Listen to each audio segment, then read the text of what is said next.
Welcome to my channel Mounika ఊరి సమయం తెలియంటమ్మే. ఈ రోజు అయితే నేనైతే కాకినాడ అయితే బయలుదేరిపోతున్నాను. స్టిల్గా అయితే నేనైతే ట్రైన్కి వెళ్ళాల్సిందే. ట్రైన్ అయితే మిస్ అయింది.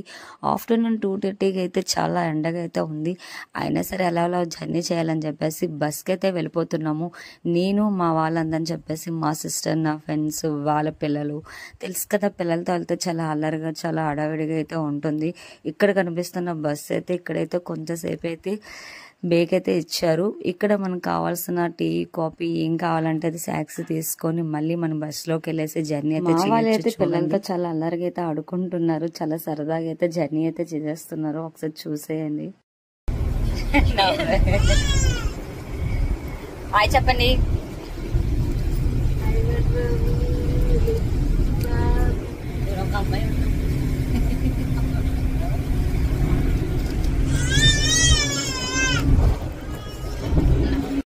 బస్సులో జర్నీ చేస్తుంటే టైం అసలు మనకు తెలియదు కదా. మేమైతే వైజాగ్లో అయితే బస్సు ఎక్కేసాము. మాకు 4 అవర్స్లో అయితే కాకినాడ అయితే రీచ్ అయిపోయాము. ఇక్కడ కనిపిస్తున్న ఇదంటే బస్ స్టాండ్ అండి.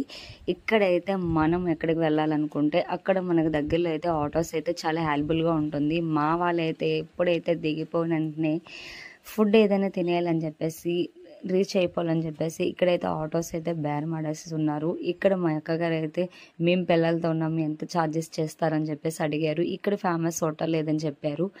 ఈ హోటల్ అయితే చాలా బాగుంటుందని చెప్పారు. మేమైతే ఈ హోటల్కి అయితే వచ్చేసాము. ఇక్కడ హోటల్ అయితే సుబ్బారావు గారి హోటల్ అండి. వాళ్ళ బ్రదర్ది, వాళ్ళ ఫాదర్ది పక్క పక్కనే 3 హోటల్స్ ఉంటాయి. చాలా బాగుంటుంది, చూడండి ఒకసారి.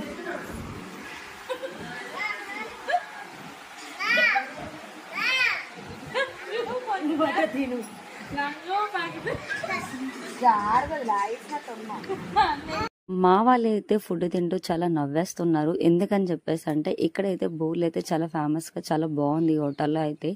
కానీ ఫుడ్ అయితే కర్రీస్ అయితే చాలా స్పైసీగా అయితే లేవు, అన్ని తీయగా ఉన్నాయి. బట్ భోజనం చేసేసిన తర్వాత కాకినాడ గజాలు తీసుకోవాలని చెప్పేసి షాప్కి అయితే వెళ్ళిపోతున్నాము. ఇంత దూరం వచ్చిన తర్వాత కాకినాడ గజా తినకుండా ఉంటే ఎలా ఉంటుంది చెప్పండి, బాగోదు కదా. అందుకని చెప్పేసి కాకినాడ షాప్కి అయితే వచ్చేసాను. ఇక్కడైతే చాలా కాకినాడ గజాలు అయితే చాలా బాగున్నాయి. ఇవి తీసుకున్నాక మేమైతే ఇంకొంచెం సేపు కాకినాడ మొత్తం తిరిగేస్తున్నాము. ఇంకా కావాల్సిన వస్తువులన్నీ తీసేసుకొని చాలా ప్లేసెస్ అనేవి చూసేసి మళ్ళీ మేము వైజాగ్ అనేది రిటర్న్ అయితే వెళ్ళిపోతున్నాము. మళ్ళీ ట్రైన్కి వెళ్ళాలంటే ట్రైన్ మిస్ అవుతుందని చెప్పేసి మళ్ళీ అయితే మేము బస్ అయితే రీచ్ అయిపోయాము. బస్సులో జర్నీ చేస్తూ వెళ్తుంటే మాకు టైం కూడా తెలియట్లేదు. బస్సులో కూడా జర్నీ కూడా చాలా అంటే చాలా ప్రశాంతంగా ఉంది. అదేవిధంగా మనం మదర్స్, ఫాదర్స్, అదేవిధంగా ఫ్యామిలీ మెంబర్స్కి అయితే బస్సులో జర్నీ అయితే చాలా బాగుంటుంది. చిన్న